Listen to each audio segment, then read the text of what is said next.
Get off the truck. Hands up, now. This is your last Officer, warning. I'm on my own property. I'm not armed. You're escalating Don't argue nothing. with me. Stand up or I'll Shaking. take You haven't out. assessed the scene. Take a breath. The command shattered the morning quiet, sharp and aggressive echoing off the unfinished framing of the luxury homes nearby. Major General retired. Marcus Washington didn't flinch. He didn't jump. He didn't even put down his thermos of coffee. He simply turned his head slowly, his movements deliberate, and controlled the product of 32 years in the United States Marine Corps. He looked at the young police officer standing 10 feet away, hand hovering dangerously close to his service weapon chest, heaving with an adrenaline rush that was completely unwarranted for the situation. "I said get your ass off the truck and put your hands where I can see them," the officer screamed again, his voice cracking slightly. Marcus took a slow sip of his coffee, set the thermos down on the corrugated metal of the tailgate, and rested his hands calmly on his thighs. Officer Marcus said, his voice a low, gravelly rumble that had once commanded thousands of Marines in the deserts of Kuwait and the valleys of Afghanistan. "I'm sitting on my own tailgate. I'm drinking my coffee. And you are making a mistake that you do not have the rank or the pension to afford." Officer Kyle Vance was 29 years old, and in his mind he was the law. He had been with the department for 6 years, and in that time he had accumulated 14 citizen complaints. 14. Most were for discourtesy, 2 for excessive force, and nearly all of them involved people who looked like Marcus Washington. Vance was the kind of cop who believed fear was synonymous with respect.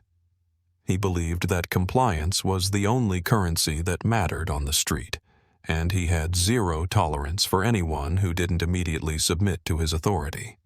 He didn't see a retired 2-star general. He didn't see a man who had earned the Distinguished Service Medal and a Purple Heart. He saw a black man in a t-shirt and work boots sitting on the back of a Ford F-250 in a neighborhood where the homes started at $1.5 million. In Vance's world, those two things didn't go together. In Vance's world, Marcus was a threat, an intruder, a problem to be neutralized. "Last warning," Vance snarled, stepping closer, infringing on the personal space that combat veterans usually guarded with lethal efficiency. "You're trembling," Marcus noted, not as an insult, but as a tactical observation. "Your adrenaline is redlining.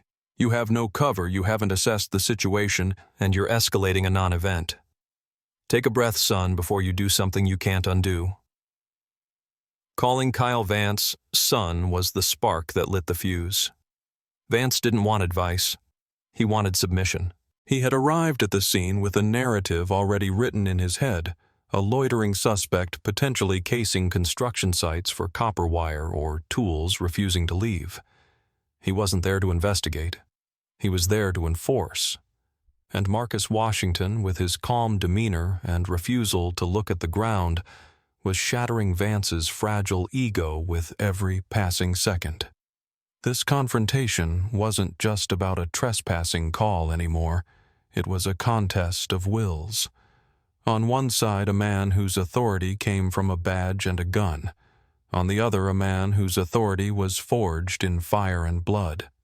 And only one of them knew exactly who he was. To understand how a decorated war hero ends up staring down the barrel of a wrongful arrest on a Tuesday morning, you have to understand the place. Harborview Estates was the newest, most exclusive development in the county.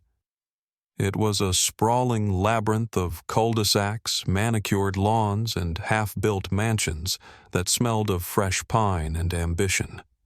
It was the kind of place where doctors, lawyers, and successful business owners moved to signal to the world that they had made it. Marcus had purchased Lot 42, a prime half-acre, overlooking the valley with cash. It was his retirement gift to himself and his wife Sarah, after 3 decades of moving from base to base, living in government housing, and deploying to God-forsaken corners of the globe. He had hired the contractors, approved the blueprints, and spent his mornings driving his pristine dark blue Ford F-250 to the site to watch the progress. It was his ritual. He would bring a thermos of black coffee, spread his blueprints out on the tailgate, and watched the sunrise hit the framing of what would be his forever home. He wasn't bothering a soul. The nearest occupied house was 3 lots away. The construction crews knew him. They called him the General and waved when they passed. But on this particular Tuesday, the regular crew was late and someone else was watching. Brent Carter was 36 years old and the newly appointed Community Association Manager for Harborview Estates. Brent was a man who derived his sense of worth from the enforcement of rules, bylaws regarding fence heights, grass length, and the approved shades of beige for exterior paint. He drove a leased sedan and wore suits that were slightly too shiny. He took his job very seriously, viewing himself not as a property manager, but as the gatekeeper of civilization within the subdivision. At 8:15 a.m., Brent was doing his rounds looking for violations when he spotted the blue truck parked on Lot 42. He slowed down, squinting through his windshield. He saw a large black man sitting on the tailgate. He saw work boots. He saw a t-shirt. He didn't see the blueprints. He didn't see the calm posture. Brent's mind, much like Officer Vance's, worked on a system of pattern matching that was deeply flawed and heavily biased. Unauthorized vehicle, Brent muttered to himself, pulling his phone out. Loitering. Probably stealing materials. It didn't matter that the lot was empty of materials to steal. It didn't matter that it was broad daylight. Brent had seen enough news reports on his favorite cable channel to know that these people often posed as workers to strip copper wiring from new builds. In his mind, he was protecting the community. He was the first line of defense. He watched Marcus for 5 minutes, hoping the man would leave. Marcus simply turned a page of his blueprints and took another sip of coffee. That was enough for Brent. He didn't roll down his window to ask, "Can I help you?" He didn't check the ownership records on his iPad, which would have clearly listed Marcus and Sarah Washington as the owners of Lot 42.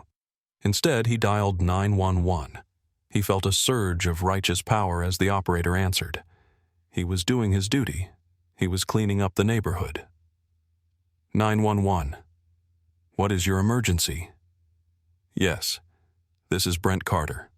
I'm the property manager at Harborview Estates. Brent said, his voice pitching up an octave to convey a sense of urgency that didn't exist. I have a suspicious individual loitering on one of our construction sites, Lot 42. He's parked a truck on the grass and he's refusing to leave. Is he armed, sir? Is he threatening you? The dispatcher asked. He looks aggressive. Brent lied. It was a calculated lie designed to ensure a faster police response. He's a large male African-American sitting on the tailgate. He's watching the houses. I'm worried he's casing the neighborhood for a robbery. We've had issues with theft recently. That part was true. There had been thefts, but they had been committed by a group of teenagers from the local high school, all of whom were white. Brent conveniently forgot that detail. And you said he refused to leave. I didn't approach him. Brent admitted, then quickly corrected himself. I mean, I waved at him to move on and he just stared at me. It's very intimidation. I have residents who are scared to come out of their homes. There were no residents around.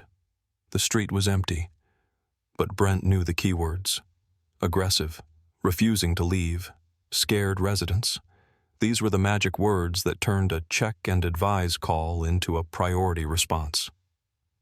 Okay, Mr. Carter. We have an officer in the area. We're sending someone over now. Stay in your vehicle and do not approach the individual. Thank you.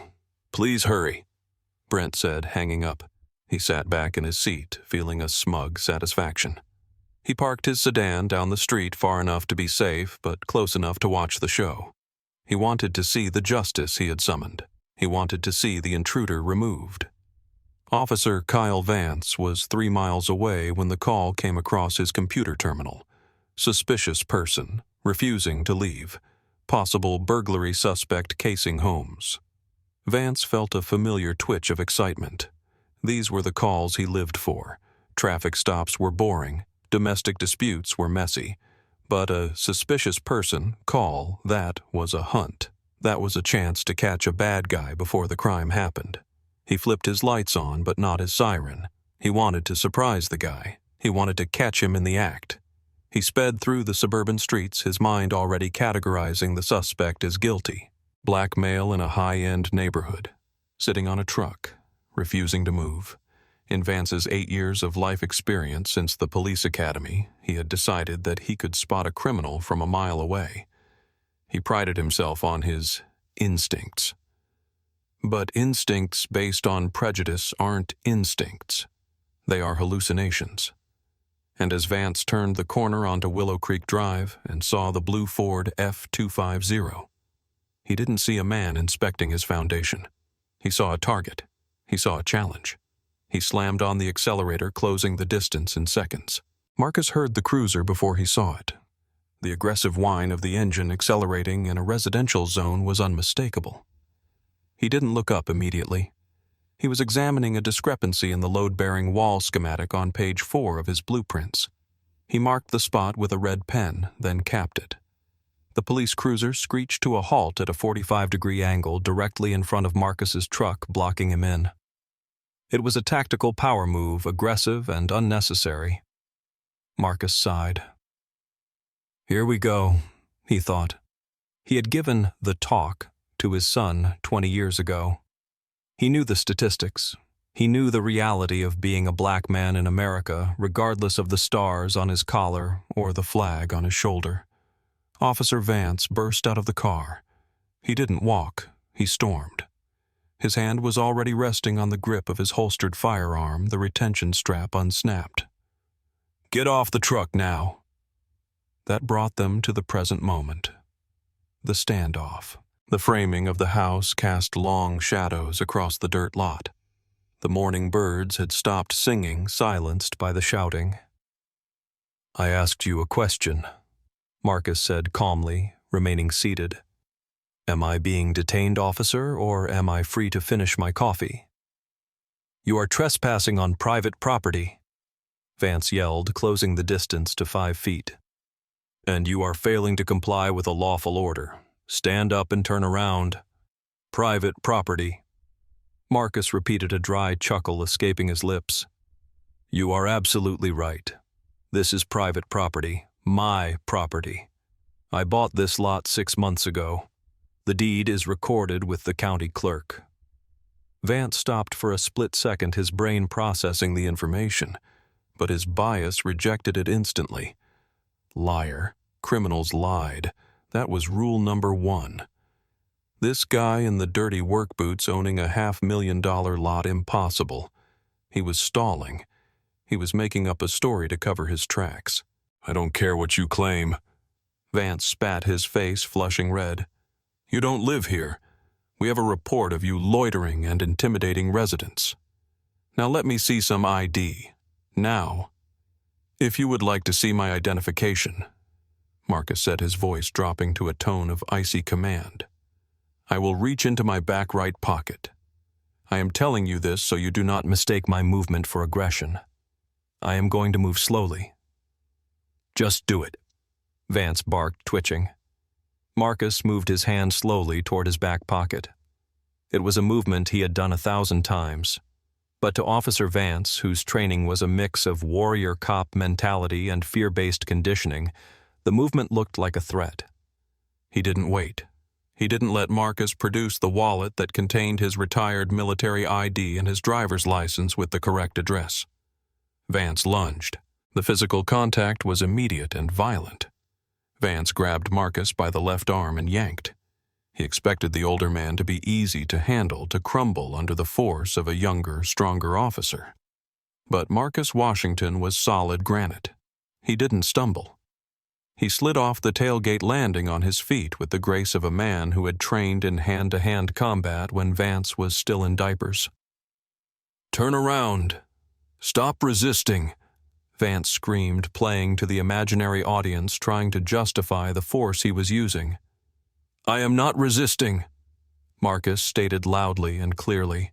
He did not pull away, but he did not yield his balance. "I am complying. You are assaulting a citizen." Hands behind your back. Vance kicked Marcus's legs apart, forcing him to spread his stance, then wrenched Marcus's arm up behind his shoulder blade in a joint lock that was designed to cause pain. Marcus grunted the old shrapnel wound in his shoulder, flaring with white-hot agony, but he didn't fight back. He knew that if he fought back, if he even twitched in a way that could be interpreted as a threat, this nervous, arrogant child with a badge would shoot him. And then the story would be, officer fears for life, not veteran inspects home.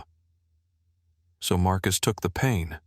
He let Vance shove him against the side of his own truck. "You are making a grave error," Marcus said, his cheek pressed against the cold metal of his F-250. "My wallet is in my back pocket. My identification is in there. Check it." "Shut up," Vance panted, struggling to get the handcuffs out. He snapped the cold steel onto Marcus's right wrist, then grabbed the left, forcing them together. Click, click. The sound was final. Across the street, a pickup truck full of framers had pulled up. They were watching. Two of them, burly men in neon vests, had their phones out. They were recording. "Hey," one of the framers yelled. "That's the general. What the hell are you doing?" Vance whipped his head around. "Back up, police business. Back up or you're next." "He owns that lot," the framer shouted back, not backing down. "He's been here every Tuesday for 3 months. You're arresting the owner." Vance ignored them. He couldn't stop now. He was committed. If he stopped, he admitted he was wrong. If he stopped, he showed weakness. He grabbed Marcus by the bicep and marched him toward the cruiser. Marcus walked with his head up, his dignity intact, despite the handcuffs biting into his wrists. He looked directly at the lens of the framer's phone as he passed. He gave a small nod. "Record this," the nod said. "Let the world see." "You're going to jail for trespassing and resisting arrest," Vance said, shoving Marcus into the cramped back seat of the cruiser. "We'll see who owns what when we get downtown."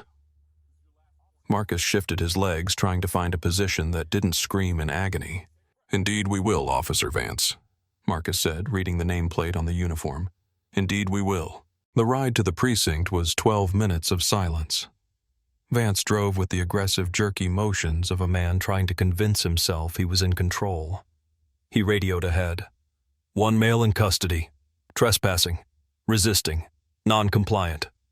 He was building his paperwork in his head, stacking charges to bury the mistake he was slowly starting to realize he might have made, but his pride wouldn't let him turn the car around. In the back seat, Marcus Washington went into a meditative state. He cataloged the facts. Time of arrest, 8:42. Location, Lot 42, Harborview Estates.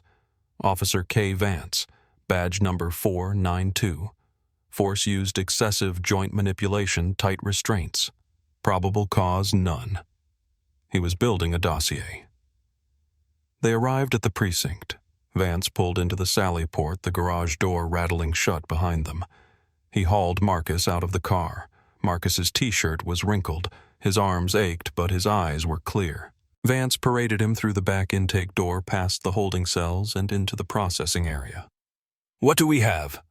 The voice boomed from the booking desk. Sergeant Thomas "Gunny" Miller was a fixture at the precinct. 55 years old, thick neck, shaved head, and eyes that missed nothing. He was a former Marine gunnery sergeant who ran the booking floor with absolute precision. He had little patience for rookies and zero patience for stupidity. Vance pushed Marcus toward the bench. "Trespassing at the new estates. Guy wouldn't identify, resisted arrest, caused a scene." Sergeant Miller looked up from his computer. He looked at Vance. Then he looked at the prisoner. The color drained from Miller's face so fast it looked like he'd been unplugged. He stood up slowly, his chair scraping loudly against the floor. He walked around the desk, his eyes locked on Marcus. "General," Miller whispered. Marcus looked at the sergeant. A flicker of recognition. "Sergeant Miller, 1st Marine Division, Camp Pendleton, 2004. Miller's jaw dropped. "Sir?" "Major General Washington." "Retired," Marcus corrected gently. "But yes." The room went dead silent. The typing stopped. The conversation in the corner stopped. Every cop in the room looked at Sergeant Miller, who was now standing at the position of attention, staring in horror at the handcuffs on the wrists of a man who was a legend in the Corps. Miller turned his head slowly toward Officer Vance. The look on his face wasn't just anger. It was predatory. "Vance," Miller said, his voice dropping to a terrifying whisper. Did you put handcuffs on General Marcus Washington?" Vance blinked, confused. He was trespassing. He wouldn't show ID." "My ID is in my back pocket," Marcus said calmly. "Where I told Officer Vance it was before he assaulted me." Miller didn't ask Vance. He walked behind Marcus and gently, reverently pulled the wallet from the back pocket. He opened it. He pulled out the blue retired military ID card. He pulled out the driver's license. 742 Harborview Drive, Miller read. "That's the address on the license. That's the lot you picked him up at." "He said he owned it." Vance stammered, the realization finally crashing down on him like a collapsing building. "But he looked... "Take them off," Miller ordered. "Sarge, I have to process." "I said take them off." Miller roared, the sound echoing off the concrete walls. "Take them off right now, or I will rip them off your belt myself." The handcuffs clicked open. Marcus rubbed his wrists, revealing deep red indentations where the metal had cut into his skin. He didn't complain. He just looked at Vance with a disappointment that was heavier than anger. "Captain's office. Now," Miller barked at Vance. "And you, sir." He turned to Marcus, his demeanor shifting instantly to deference. "Please, come with me. Can I get you coffee? Water? I am so incredibly sorry, General." "Water would be fine, Sergeant," Marcus said. Minutes later, the precinct Captain Robert Henderson stormed into the room. He was a 55-year-old career cop who had been trying to clean up the department's image. When Miller had called him and said Vance arrested a general for sitting on his own truck, Henderson had nearly dropped his phone. Captain Henderson walked in, took one look at Marcus, and extended his hand. "General Washington, I am Captain Henderson. I don't have words for this." Marcus didn't shake the hand immediately. He let it hang there for a second, a reminder that forgiveness wasn't automatic. Then he shook it briefly.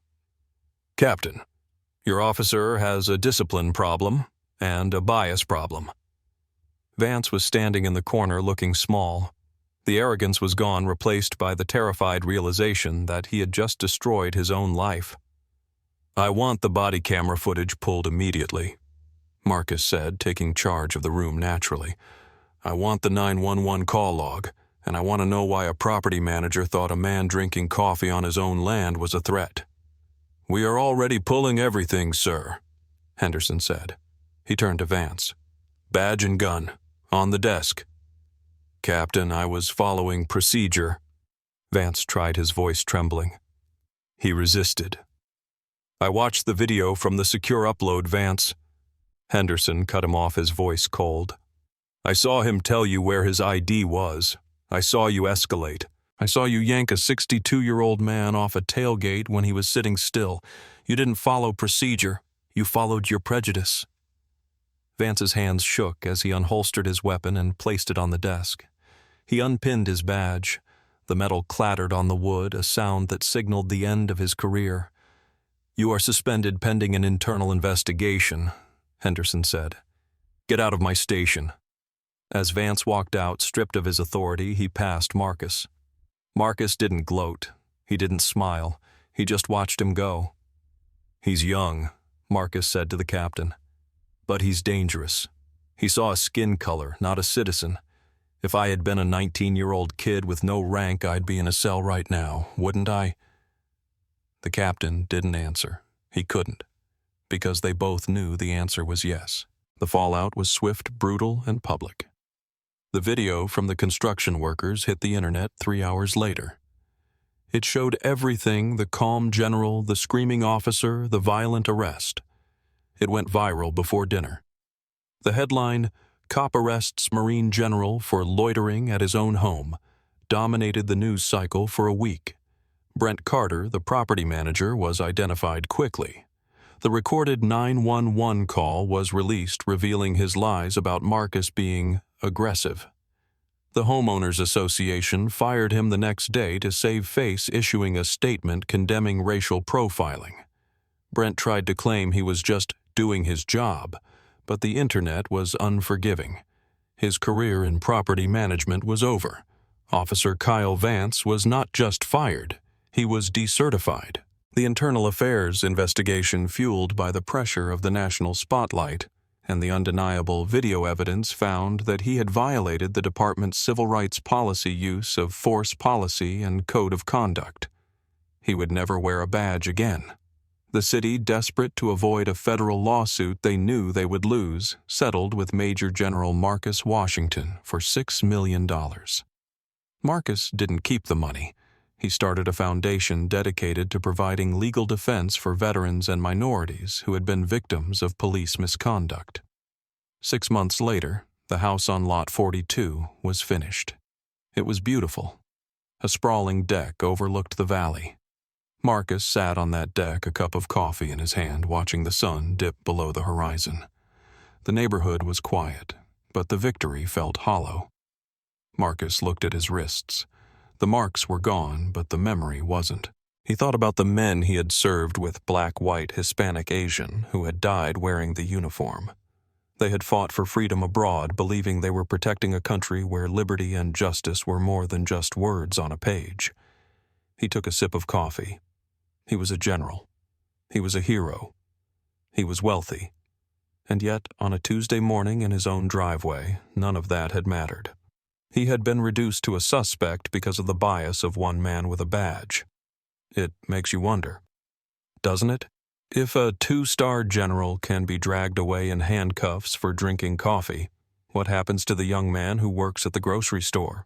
What happens to the nurse coming home from a night shift? What happens to the people who don't have the rank to make the sergeant stand at attention? We have to ask ourselves, is this the country we fought for?